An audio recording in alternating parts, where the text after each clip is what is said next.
we have this bizarre scene where uh, they're trying to find the. They're trying. I don't know what's happening. They found the Kelpian ship at the center of the burn. Okay, cool. We can't go to it for reasons. And then we need to decipher the distress signal. I don't know why. I don't know why we need to decipher it. I don't need to see what it says to know I should go there. And then now we need more information. We need to get a lock on it somehow. We've just spent 3 episodes trying to figure out how to get to the center of the burn when we know how to get there already. And they just keep adding complications on top of it to buy time because they need to figure out a way to get Giorgio into her own timeline again.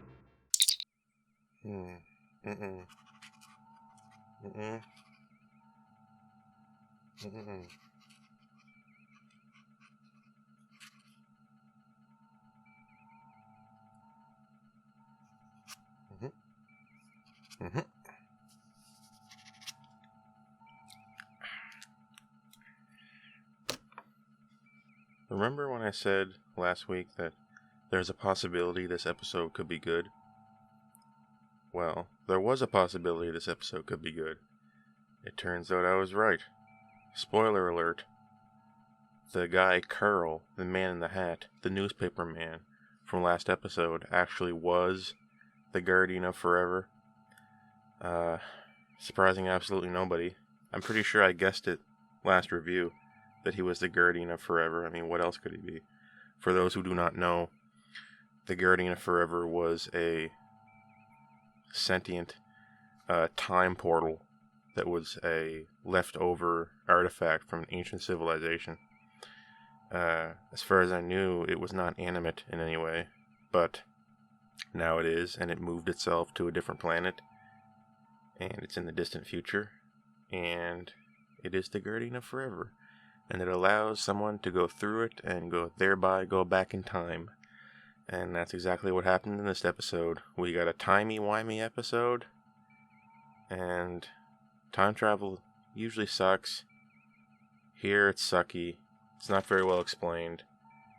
And I'm not asking for a lot, but this episode really felt like Doctor Who or something.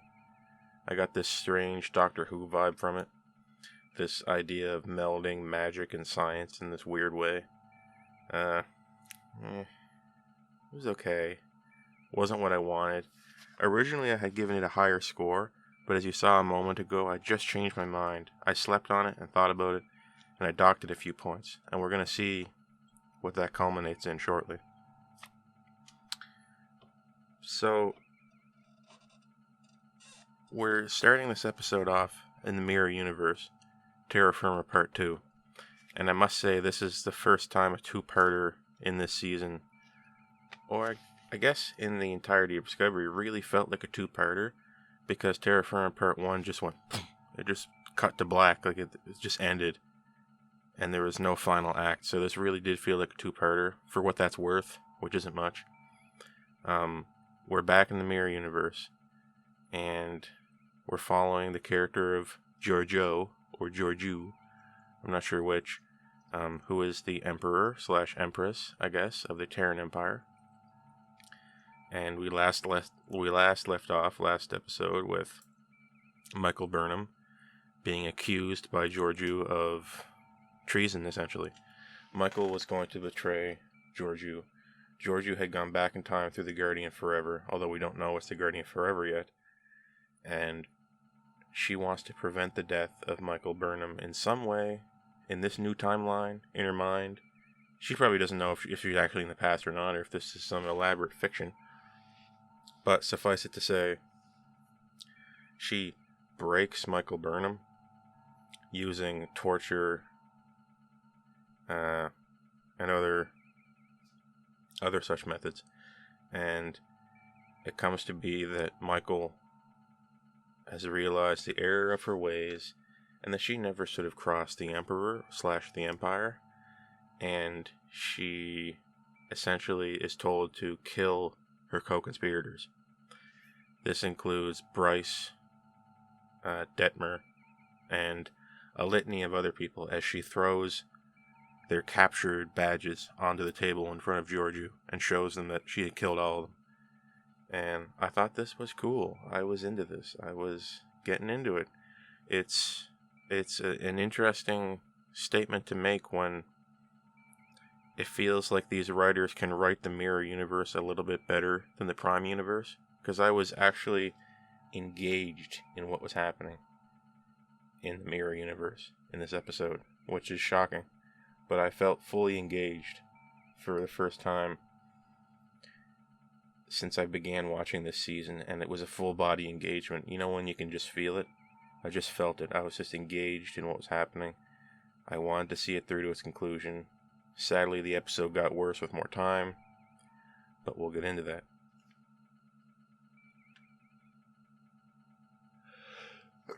Michael reveals to Georgiou that the final conspirator against her is Lorca, who is a character I liked from season 1, despite being from the mirror universe.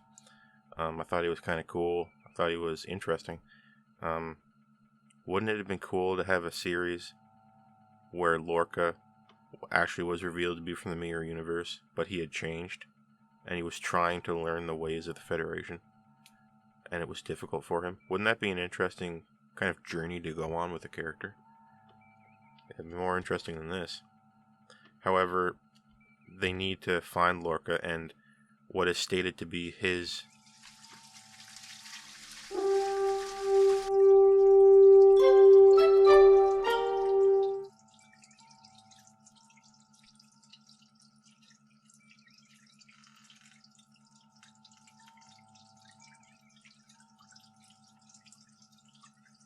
one of his top lieutenants, a man named Duggan, who is in a shuttle orbiting Risa. They warp to Risa, capture this guy, Duggan, and oh my god, we got Duggan. We got Lorca's guy. We got Lorca's stand-in, because we didn't want to pay Jason Isaacs for this episode, which sucked. I was hoping we'd see Lorca, but no Lorca. Alas, we have substitute Lorca, also known as Duggan. They capture Duggan, and they're interrogating him, and then right out of nowhere, the second Michael thinks she has the upper hand, she goes and turns the tables on Georgiou. And this was really cool because I kind of didn't see it coming. I really, for a hot minute there, I thought that Michael really did realize she was wrong and side with the Emperor. I really thought she had become loyal again, but guess not, because in a last-ditch effort to take control of the Empire, or at least kill Georgiou, she turned the knife on Georgiou, and Georgiou loyalists and treasonous scumbags who were working against the Empire.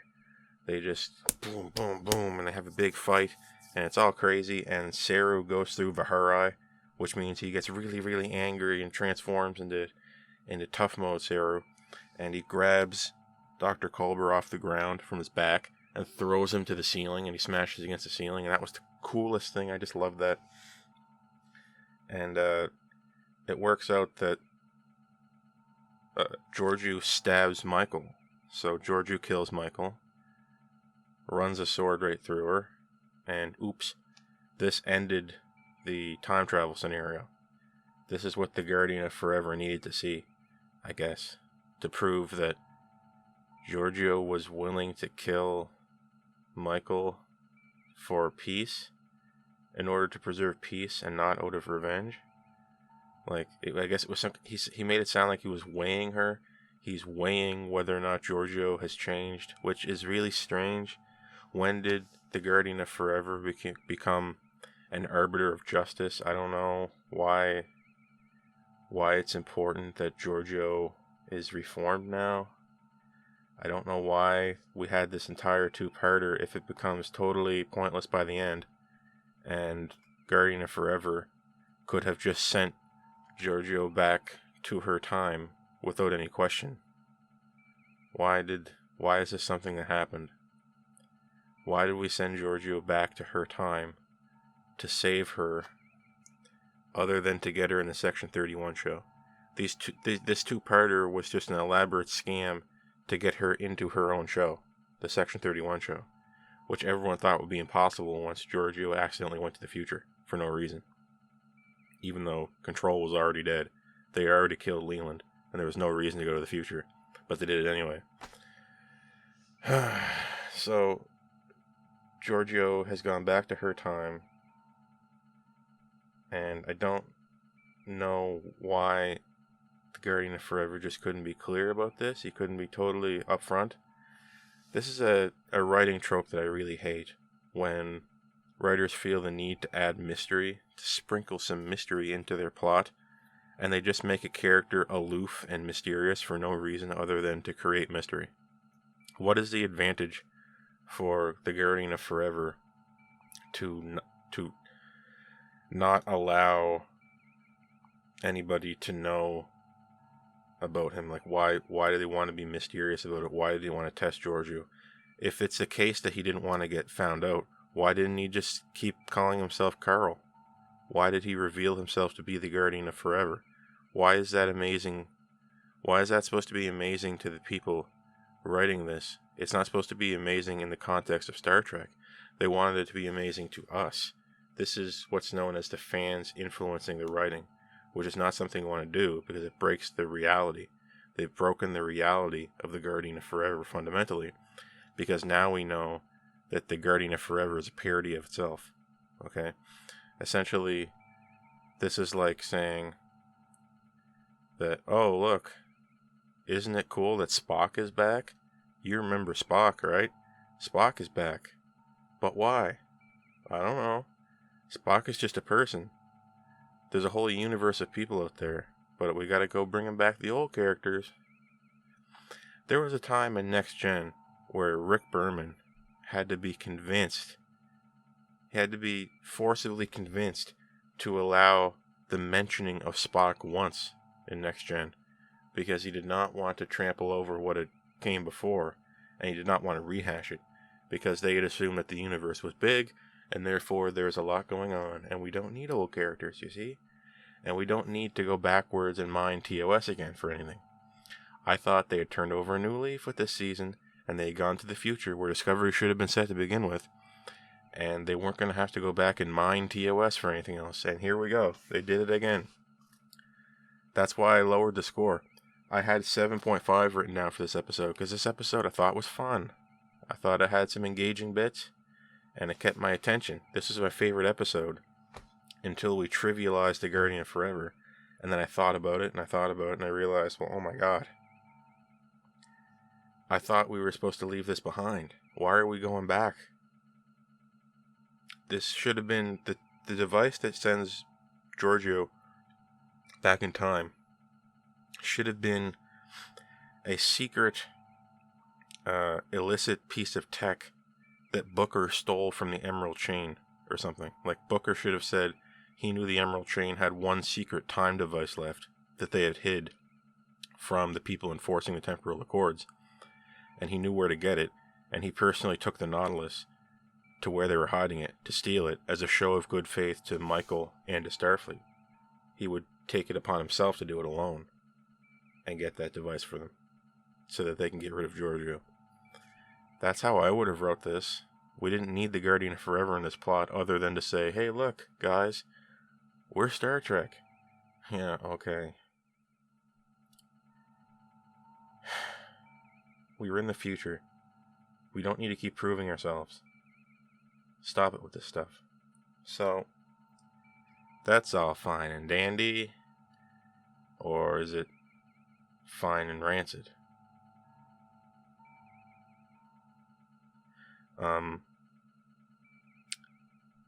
Back on Discovery, we have this bizarre scene where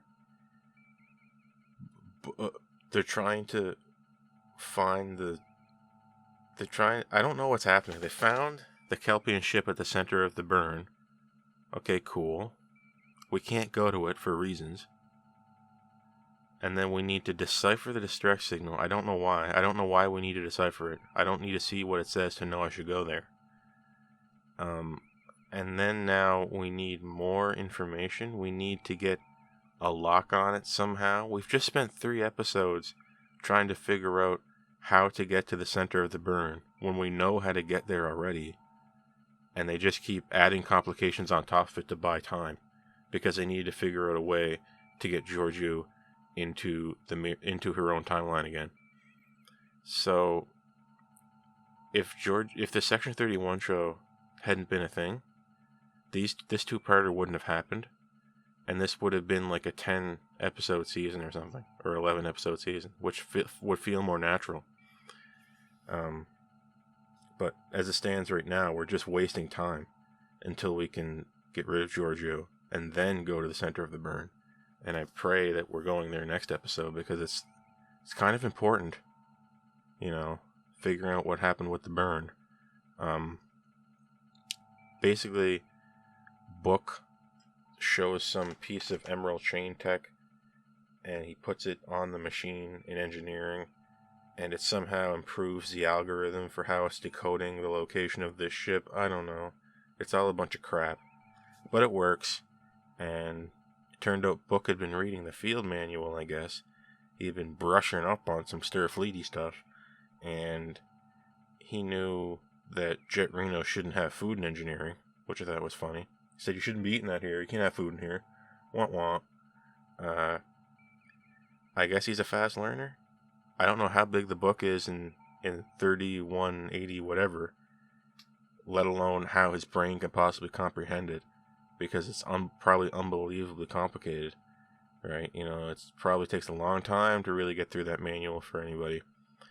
Without, I don't know how his brain didn't explode trying to read it that fast. Mine certainly would. I barely got through it, and I did it in 22:57. So, yeah, I'm old. Look around.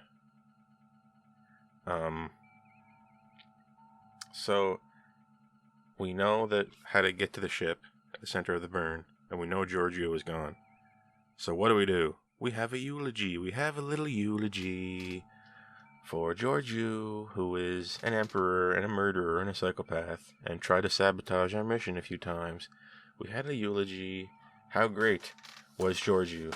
She was so great. Oh, she made me feel so good.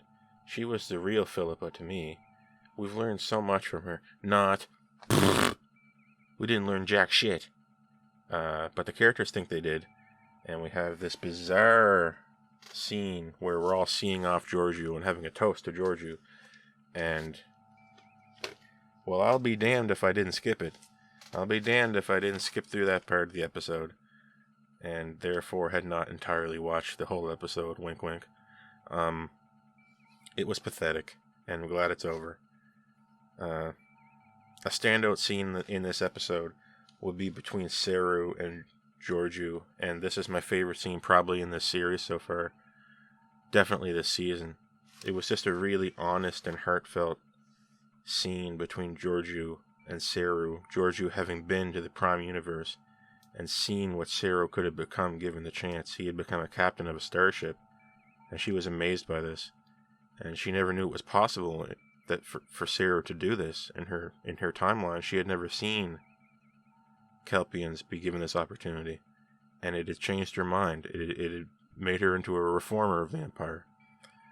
But we'll say a pragmatist, because she also had to be, nuanced about it. You can't be too obvious that you're, let's say, compromised by the other timeline or universe.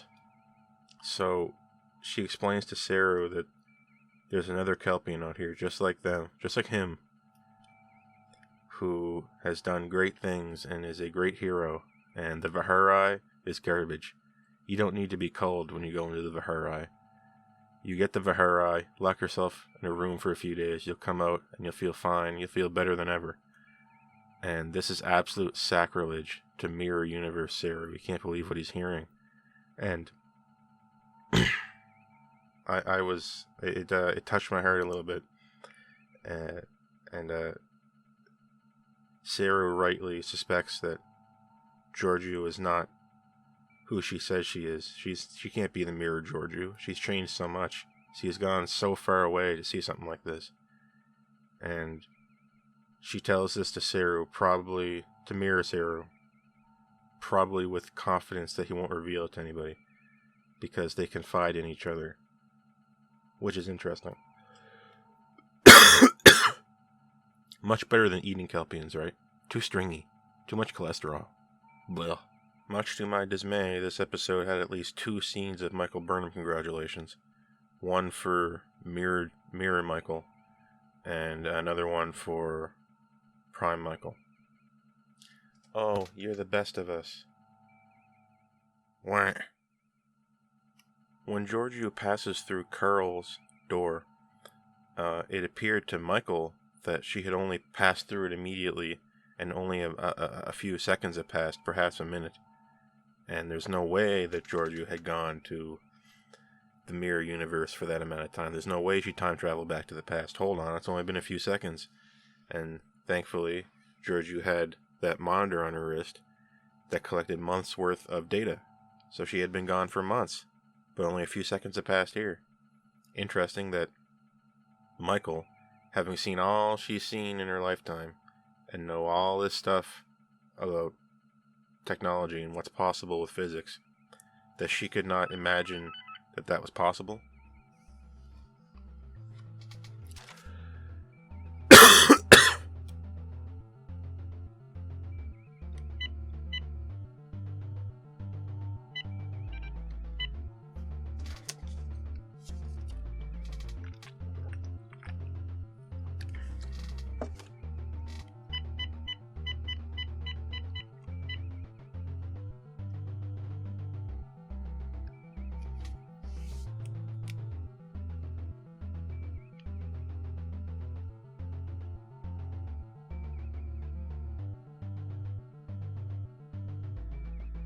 Hi. Damn it.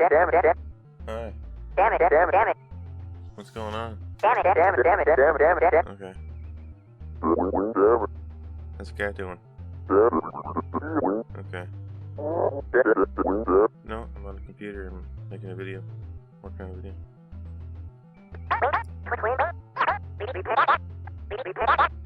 No. Yeah, you felt there was a presence here. There's no presence, it's just me.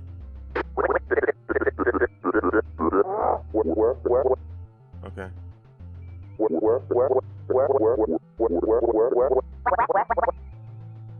No. Why do you want me to leave?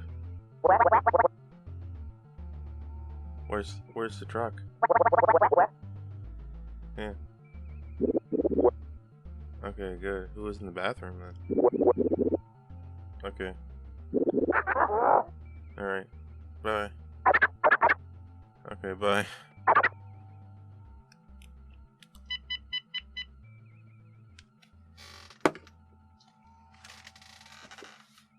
The Guardian of Forever makes a statement that he was actually used as a weapon in the Temporal War, which is interesting.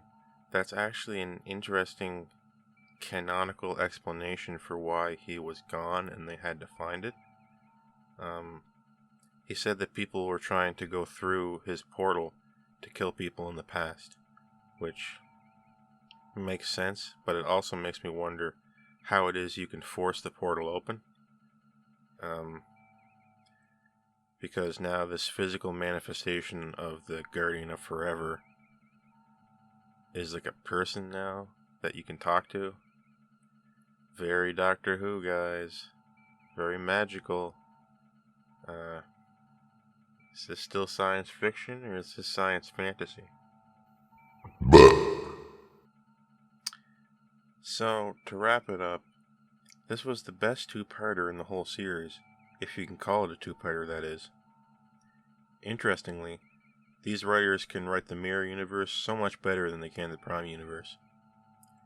It's sad that Georgiou's best episode is her last in Discovery. I felt she was nuanced and struck an interesting balance between Terran and Federation ideals. We'll call it pragmatic given the circumstances. Unfortunately, 2 instances of Michael Burnham congratulations snuck their way in, hurting the final score.